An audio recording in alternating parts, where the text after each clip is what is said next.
할렐루야. 오늘도 하나님 앞에 감사와 찬양의 예배를 드립시다. 기도하겠습니다. 하나님, 우리를 예배의 자리로 부르셔서 감사합니다. 두세 사람이 함께 하나님 앞에 예배드리게 하신 거 감사합니다. 내 이름으로 모인 곳에 나도 함께 하리라 말씀하셨으니 오늘도 우리와 함께 하실 줄로 믿고 모든 예배를 통하여 영광 받으시기를 소망하오며 예배하는 자들에게 은혜와 사랑을 더하여 주소서. 예수님 이름으로 기도합니다. 아멘. 네, 찬송가 167장 즐겁도다 이날. 부활절은 지났지만 부활의 기쁨과 감격을 조금 더 우리 묵상하고 감사하며 함께 찬양합시다. 167장 찬송가입니다. 즐겁도다 이날 세세의 할 말, 사망 권세 깨고 하늘이 열려 죽은 자가 다시 살아나와서 생명의 주 예수 찬송하도다. 부활하신 주님 나타나시니 천지 만물 모두 새 옷 입었네. 꽃은 만발하고 잎이 우거져 승리하신 주를 찬송하도다.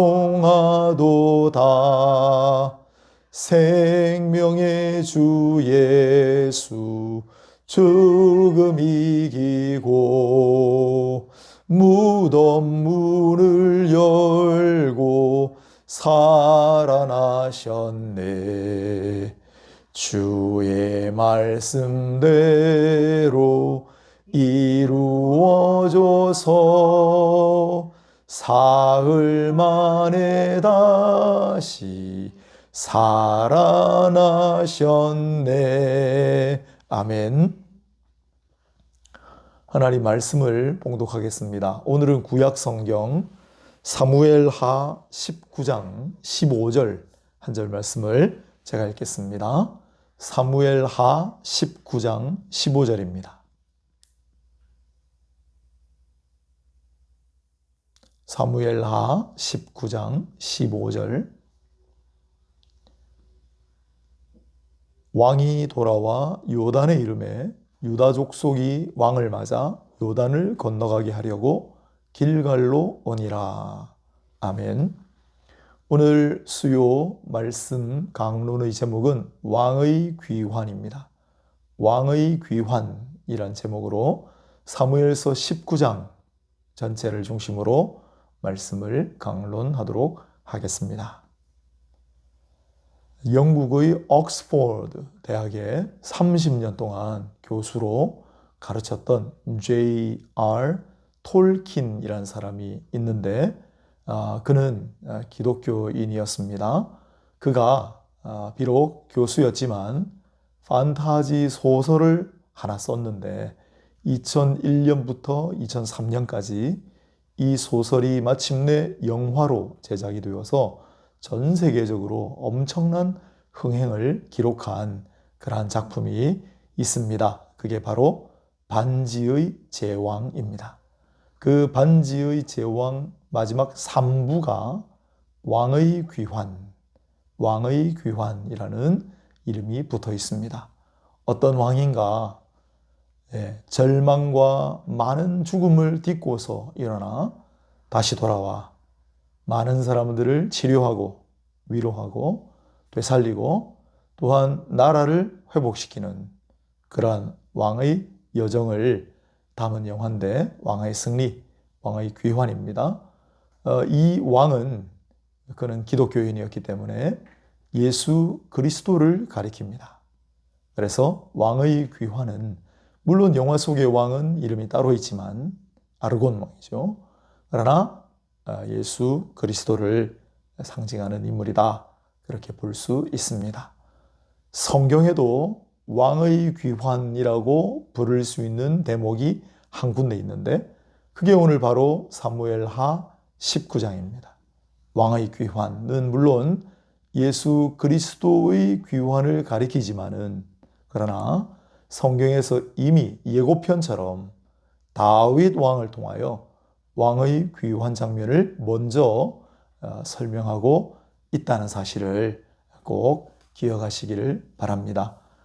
오늘 본문의 이 왕의 귀환 장면은 다윗 왕이 오랜 시절을 많은 고난과 고통을 받았는데 외부의 적들이 많았어요. 블레셋, 암몬, 이민족들이 있었고 또 끊임없는 그런 적들과 싸웠지만은 진짜 적은 내부에 있었습니다. 다윗은 결정적으로 북이스라엘 10지파가 반기를 들어서 내전을 오랫동안 치러야 했고 또한 결정적인 내부의 적이 바로 다름 아닌 아들 압살롬의 반란이었습니다.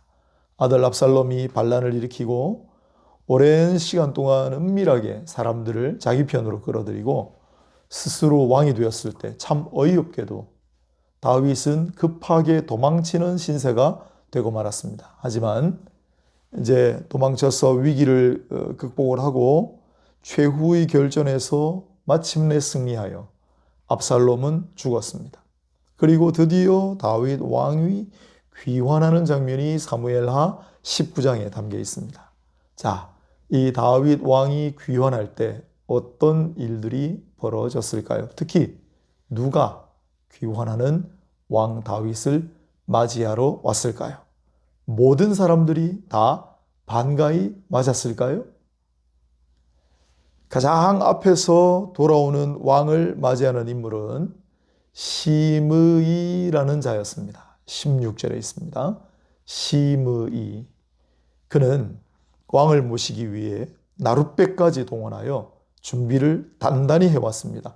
이렇게만 보면 다윗의 공신, 다윗을 도운 신하 중의 하나라고 착각하겠습니다마는 그러나 바로 앞에 장에 보면 다윗이 예루살렘에서 도망해 나올 때 계속해서 쫓아오면서 모진 욕설과 저주를 퍼붓고 사람들을 동원해서 돌을 던진 인물입니다. 오죽하면은 다윗 옆에 있던 장수가 왕이시여 허락만 하신다면 내가 당장 건너가서 저놈의 목을 베겠습니다. 할 정도로 그렇게 다윗을 모욕했던, 괴롭혔던 정말 인간적으로 너무하다 싶을 만큼 다윗을 괴롭혔던 자였습니다. 그러나 다윗은 화가 난 신하들을 만류합니다. 그냥 둬라. 그러면서 다윗의 위대한 장면이 많이 있거든요. 그 중에 하나인데 다윗이 이런 고백을 합니다. 여호와께서 그를 통하여 나를 뭐라고 꾸짖으실지 어떻게 아느냐. 그냥 둬라. 그리고 묵묵히 참고 도망을 하죠. 위대한 신앙입니다. 하지만 이제 세상이 달라져서 다시 다윗이 왕으로 귀환을 하니 그런데 누구보다도 제일 먼저 달려와서 나룻배 준비하고 난리법석을 떨더니 머리를 조아렸습니다. 왕이시여 얼마나 간사합니까? 얼마나 괘씸합니까? 아니나 다를까 다윗 옆에 장수 하나가 저놈은 죽어야 마땅한 자입니다. 라고 하지만 다윗은 놔둬라. 그러면서 그에게 이렇게 얘기합니다. 안심하라. 내가 너를 죽이지 않으마. 용서하고 품었죠. 아무튼 이 시므이라고 하는 이 사람의 모습을 보면서 참 우리의 민낯을 또 보게 되는 측면이 있습니다. 두 번째로 다윗을 맞이한 인물은 므비보셋이라는 인물입니다. 므비보셋이라는 인물입니다. 그를 이어지는 구절에서는 사울의 손자다라고 소개합니다. 그렇습니다. 그는 사울 왕의 손자면서 특히 사울 왕에게 아들이 여럿 있는데 요나단이라고 하는 사람의 아들입니다. 요나단이 누굽니까? 다윗과 요나단 할 때 바로 그 요나단입니다. 사울의 아들로 왕자였지만, 그러나 아버지 사울 왕이 다윗을 죽이려고 그렇게 시도를 할 때 번번이 다윗을 감싸주고 끝까지 지켜준 사람 요나단은 정말 훌륭한 인물이었습니다. 다윗은 쫓기면서도 그와 만나 굳게 언약을 맺고 당신의 후손을 내가 끝까지 책임지겠습니다 약속했었죠. 그리고 마침내 왕이 된 후에 다윗이 제일 먼저 한 일 중에 하나가 요나단의 후손이 있는지 찾아보라. 그런데 한 명이 남아 있어요. 아버지 요나단이 전장터에서 죽었다는 소식을 듣고 유모가 깜짝 놀라가지고 아이를 놓치는 바람에 5살짜리 아이가 떨어져서 두 다리를 다치는 바람에 장애인이 되어 있습니다. 그 불쌍한 모습을 보고 무비보셋을 데려오게 한 다음에 아버지의 재산을 다 찾아주고 무엇보다도 너는 앞으로 밥 먹을 때 나랑 같이 먹자. 왕과 겸상을 하는 그러한 호의를 베풀었습니다. 그런데 어째서인지 다윗이 도망칠 때 그 자리에 함께 하지 않았습니다. 그래서 이번에 왕이 귀환할 때는 무비보셋이 보이길래 너무나 궁금했던 다윗은 그에게 물어봐요. 네가 어찌하여 내가 도망칠 때는 나와 함께 오지 않았느냐? 25절요. 그런데 알고 보니까 무비보셋의 종이었던, 무비보셋을 잘 섬기라고 다윗이 붙여주었던 종이었던 시바라는 사람이 그때 다윗을 혼자 찾아와서 무비보셋이 다윗을 배신했다고 모함을 했습니다. 그러면서 마치 자기는 충신인 것처럼 자기 주인인 무비보셋의 재산과 모든 공을 가로채기 위해 그랬던 거죠. 어떻게 압니까? 깜빡 속아 넘어간 다윗은 그래, 무비보셋의 재산을 너에게 주마고 약속까지 해버렸습니다. 하지만 결과적으로 보니까 사실은 이 시바가 주인의 것을 뺏으려고 모함했던 거예요. 어떻게 다윗은 약속을 해버렸는데. 그래서 다윗은 두 사람을 다 용서하고 재산을 반으로 나누라고 명합니다. 그런데 이 무비보셋이 하는 말이 너무 감동적이에요. 30절에 이렇게 되어 있습니다. 내 주 왕께서 평안히 왕궁에 돌아오시게 되었으니 그로 그 전부를 차지하게 하옵소서. 우리 같으면 이럴 수 있겠습니까? 저는 왕께서 이렇게 무사히 다시 돌아오신 그것만으로도 너무 기쁩니다. 내일처럼 기쁩니다. 그 재산은 그 종 다 가지라고 하십시오.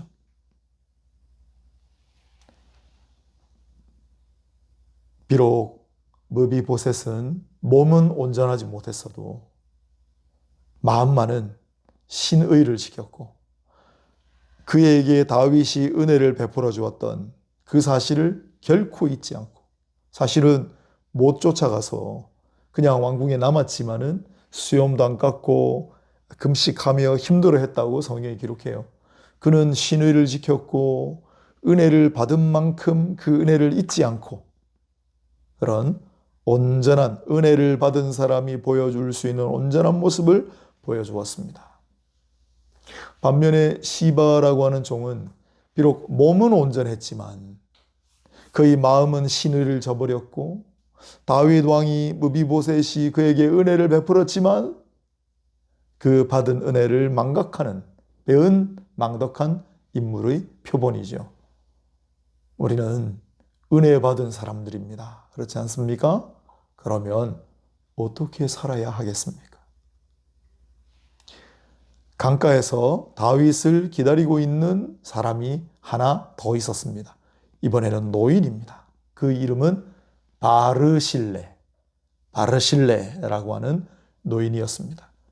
이자는 다윗이 도피하던 무렵 극적으로 강을 건너 저쪽으로 도망갔는데 아무도 도와주지 않을 때 호련 갑자기 나타나 물심양면으로 다윗을 돕고 다윗이 다시 전열을 가다듬고 제기하는 발판을 마련해 주었던 인물입니다. 그 당시는 압살롬의 세상이라 다윗을 돕다가는 일가가 물살을 당할지도 모르는 위험천만한 행동이었습니다. 그런데 왜 그가 그런 위험을 감수하고 다윗을 도왔을까요? 그는 길르앗 사람입니다. 이 요단강을 건너 동쪽으로 도망가면 길르앗 땅이 나와요. 길르앗 사람인데 이 길르앗 땅이 이 중앙보다 멀지 않습니까? 그런데 이민족의 침략을 받게 돼요. 그때 왕은 사울 왕입니다. 정신이 온전할 때의 사울 왕입니다. 이민족의 침략을 받아 우리를 좀 도와주세요 하는데 멀리 살고 있는 동포들은 아무도 그들을 도우려고 나서지 않았습니다. 하지만 사울은 군사를 소집하고 몸소 군대를 이끌고 와서 이민족을 무찌르고 길르앗 사람들을 구출해 주었습니다. 길르앗 사람들은 사울의 그 은혜를 잊지 않았습니다. 그리고 나중에 사울이 이상하게 되죠. 타락하고 결국은 나락으로 떨어져서 왕에서도 박탈당하고 비참한 죽음을 맞이하게 되잖아요. 그런데 아무도 사울 왕과 요나단의 시신을 수습하려고 하지 않았습니다. 그런데 길르앗 사람들이 가서 사울 왕과 요나단의 시신을 수습해서 장사를 지내줬습니다. 왜요? 그들은 은혜를 기억했던 거죠. 다윗은 사울 왕이 그토록 자신을 죽이려고 했지만 사울을 2번이나 죽일 수 있었는데 복수할 수 있었는데도 살려주었어요. 그리고 요나단을 생명처럼 목숨처럼 아꼈습니다. 그렇죠? 자신들에게 은혜를 베풀어 주었던 은인을 그래도 품어주었던 다윗을 길르앗 사람들이 도와줘야 되겠다 생각을 한 거예요. 그래서 누구도 나서지 않은 다윗, 망명, 피난 중에 있는 다윗을 물심양면으로 돕고 제기할 수 있는 발판을 마련해 준 인물이 바로 길르앗 사람의 핵심 인물인 바르실레였다는 거예요.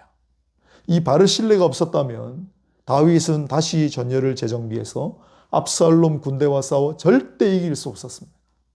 최고의 공신입니다. 다윗이 너무나 고마워서 어르신, 나랑 같이 왕궁으로 갑시다. 어르신의 남은 여생은 내가 책임지겠습니다. 근데 바르실레가 정중히 거절합니다. 신은 이제 나이도 많고 내가 무슨 음식을 먹은들 맛있겠으며 그리고 그 얘기는 하지 않았지만 내가 이렇게 한 것은 은혜를 기억했기 때문이고 그래서 본인은 거절을 하는데 다윗이 계속해서 하도 간곡하게 부탁을 하니 정 그러시면 내 못난 아들이라도 데리고 가십시오. 그래서 아들을 다윗에게 딸려 보냅니다. 그 아들 이름이 김함이에요. 김함. 다윗은 김함을 데리고 가서 그 이후에 어떤 관직을 맡겼고 어떻게 은혜를 보답했고 하는 걸 성경이 이야기하진 않습니다. 하지만 다윗이 아니라 하나님께서 갚으셨어요. 이 김함이란 이름이 사라졌다가 한참 뒤에 예레미야서에 41장에 보면 애굽으로 가던 사람들이 예루살렘에서 애굽으로 가던 사람들이 베들레헴에 이르러 이제 날이 저물었으니까 여관에 들러야 할 거 아닙니까? 그런데 그 베들레헴에 그 사람들이 묵은 여관 이름이 게롯 김함이에요. 게롯은 나그네라는 뜻이고 김함이 나그네를 대접하는 곳. 우리 성경에는 김함의 여관이라고 되어 있습니다.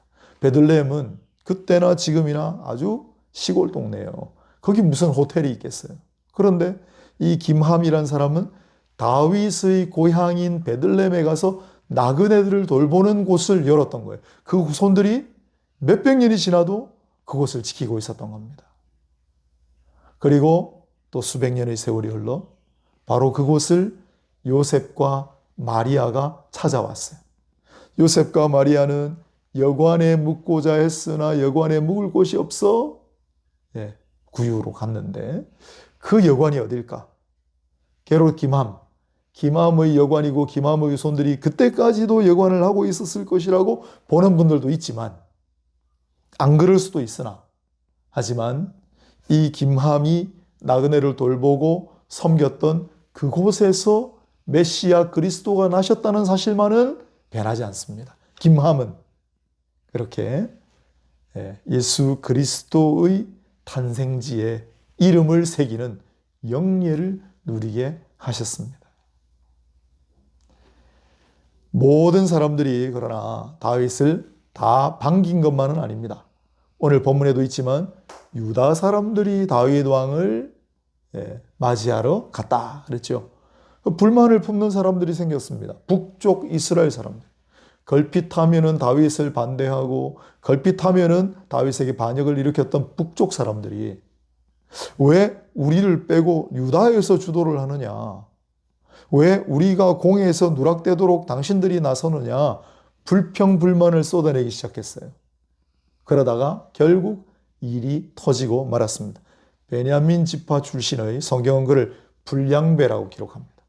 불량배 같은 세바라는 사람이 북쪽의 불평불만 가득한 사람들을 모아서 반란을 일으켜버렸기 때문입니다. 아니, 아들 반란 때문에 도망갔다가 이제 겨우 돌아왔는데 또다시 반란이라니. 참 이걸 보면 다윗의 인생도 참 기구하다 아니할 수가 없습니다. 다윗은 왕이라, 위대한 왕, 지금까지도 이름이 남아있는 왕이라 어쩌면 아마 부러워하실 수도 있는데 그 인생을 보면 참 장인이기도 했던 사울 왕에게 그렇게 괴롭힘을 당하고 가까스로 왕이 되었지만 북쪽에서 반대해가지고 7년 동안 전쟁하고 겨우 왕이 되어서 편하게 사나 싶었더니 아들 반란 때문에 도망치는 신세가 되고 다시 귀환하는 순간까지 반대하는 무리들 때문에 마음고생이 이만저만하지 않았겠습니까? 그러나 끝까지 불의한 저들을 하나님께서 정리하셨습니다. 세바는 왕의 귀환을 반대하고 결국 반역을 일으켰다가 자신들이 점령했던 성읍의 이름 없는 여인이 이 때문에 우리가 다 몰살당하였구나. 그래서 백성들을 규합해서 이 세바는 백성들의 손에 죽임을 당하고 성읍 밖으로 시신이 내동댕이 쳐진 채로 반란이 끝이 납니다. 다윗 왕이 귀환할 때 이와 같이 여러 인간 군상들이 다양한 모습으로 왕을 맞이하는 모습을 살펴보았습니다. 이 장면들을 보면서 이것이 인생이고 이것이 인간이구나 하는 생각을 떨쳐버릴 수가 없습니다. 하지만 이런 인생론보다 더 중요한 교훈이 있죠. 바로 진정한 왕의 귀환은 예수님이시다라는 거예요. 예수께서는 인간들의 배신으로 당신이 만드시고 당신이 은혜를 베풀어 주신 그 인간들의 손으로 배신을 당하고 십자가에서 죽임을 당하셨습니다. 끝인 줄 알았는데 귀환하시죠. 그래서 왕의 귀환입니다. 그게 부활입니다. 사흘 만에 무덤 문을 열고 다시 살아나셨습니다. 사망의 권세를 이기시고 다시 돌아오셨습니다. 진짜 왕의 귀환이 바로 여기 있습니다. 하지만 다윗 왕의 귀환을 맞이했던 사람들의 모습이 각양각색이었던 것처럼 이 예수 그리스도 진짜 왕의 귀환을 맞이하는 사람들의 모습도 천차만별이었습니다. 기쁨의 눈물을 흘리는 사람들이 있었지만 계속해서 의심하는 사람들도 있었고 무엇보다 끝까지 반대하고 반역하는 사람들도 많았습니다. 하지만 예수께서는 그들 모두를 용납하시고 마침내 이 땅에 새로운 하나님의 나라를 건설하셨습니다. 비록 40일이라고 하는 짧은 시간 동안만 그 나라에 머무셨지만 많은 사람들이 보는 눈앞에서 승천하시면서 내가 다시 돌아오리라. I'll be back. 왕의 귀환을 다시 약속하셨습니다. 그래서 지금 예수를 믿는 우리는 왕의 귀환, 두 번째 왕의 귀환이죠. 왕의 귀환을 기다리며 살아가는 사람들입니다. 왕은 다시 돌아오십니다. 반드시 다시 오셔서 모든 사람들을 치유하시며 마지막 남은 악의 잔당들을 물리치시고 하나님 나라를 완성하실 것입니다. 그러므로 우리는 매일매일을 이 왕의 귀환을 사모하고 기다리며 살아가야 합니다. 왕이 다시 귀환하는 날이 언젠가 오고야 말 것입니다. 언제 올지 몰라요. 불현듯 갑자기 올 수도 있어요. 그때 우리는 반가이 왕을 맞이해야 하지 않겠습니까? 그렇다면 왕이 다시 오실 때까지 우리는 어떻게 살아야 되겠습니까? 저 의심하고 반역하고 하는 무리들, 간사하고 이랬다 저랬다 하는 무리들과 달리 은혜를 입은 사람들로 은혜를 기억하고 은혜를 베풀면서 은혜를 흘려보내면서 왕을 맞이해야 하지 않겠습니까? 오늘 다윗 왕의 귀환을 충심으로 맞이했던, 진심으로 맞이했던 무비보셋처럼 왕이 다시 오셨으니 나는 더 바랄 게 없습니다. 재산은 다 저에게 주십시오. 무비보셋처럼 또 물심양면으로 다윗을 아끼지 않았던, 그리고 공을 내세우지 않고 조용히 물러갔던 바르실레처럼 묵묵히 다윗 곁에서 지키면서 결국은 메시아 탄생의 그곳에 자신의 이름을 새기게 한 김함처럼 그렇게 왕의 귀환을 사모하고 기다리며 감사하며 살아가는 저와 여러분이 다 되시기를 주님의 이름으로 축원합니다. 하나님, 오늘 말씀을 선포하였습니다. 오늘 이 말씀을 기억하게 하시고 말씀을 통하여 도전해 주시고 결단을 촉구하신 것 있다면 그대로 결행하게 하셔서 말씀대로 살아가게 하옵소서. 힘들고 어려워 좌절하고 낙심하고 절망하는 일들이 있었다면 다시 오실 우리 왕의 모습을 생각하며 붙들고 의지하며 견디고 살아가게 하옵소서. 예수님 거룩하신 이름으로 기도합니다. 아멘. 우리 부활에 관한 찬송가 하나 더 부르겠습니다. 부활하신 구세주 찬송가 162장입니다. 찬송가 162장 부르고 기도하고 마치도록 하겠습니다.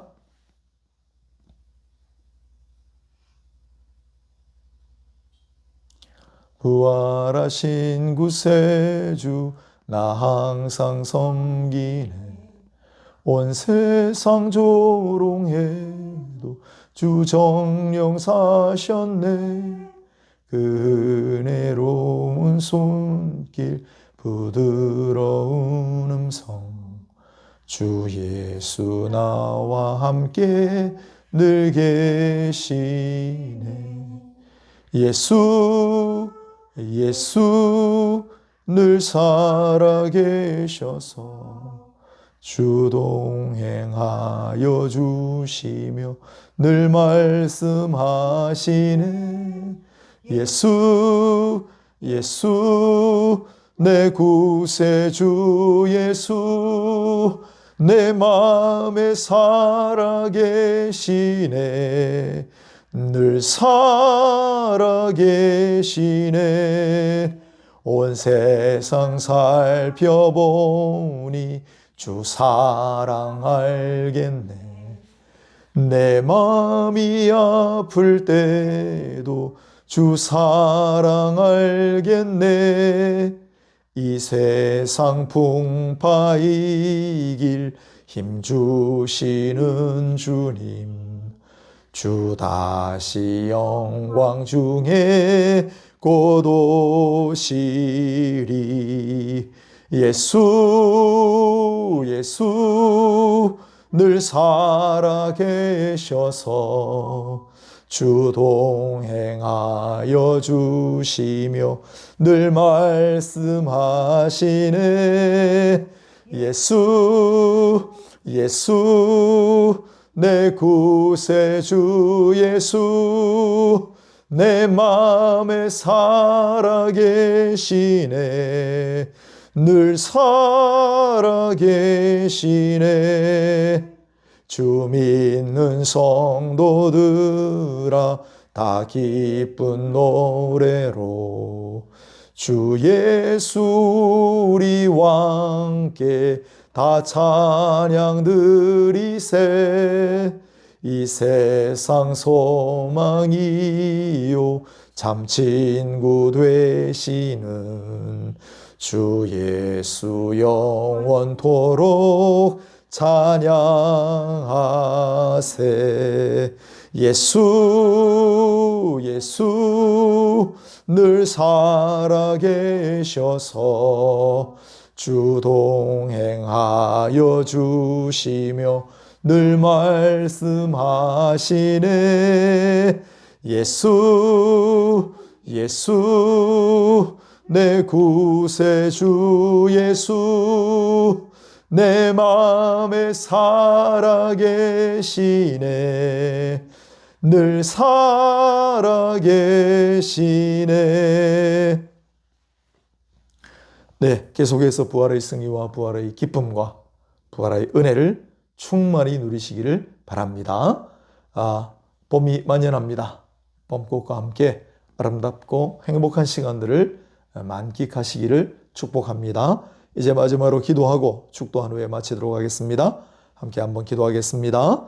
거룩하시고 자비로우신 하나님, 오늘도 우리가 예배 가운데 함께 하나님 앞에 기도를 드리게 하셔서 감사합니다.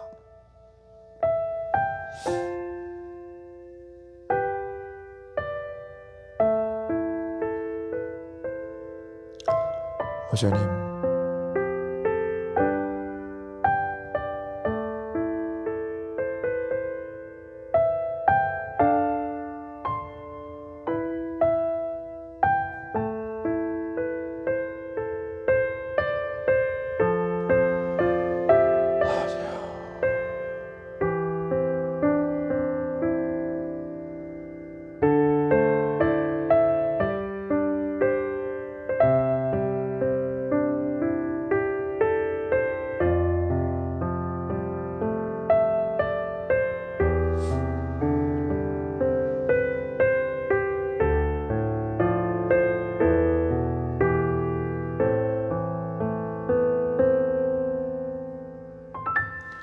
기도하겠습니다.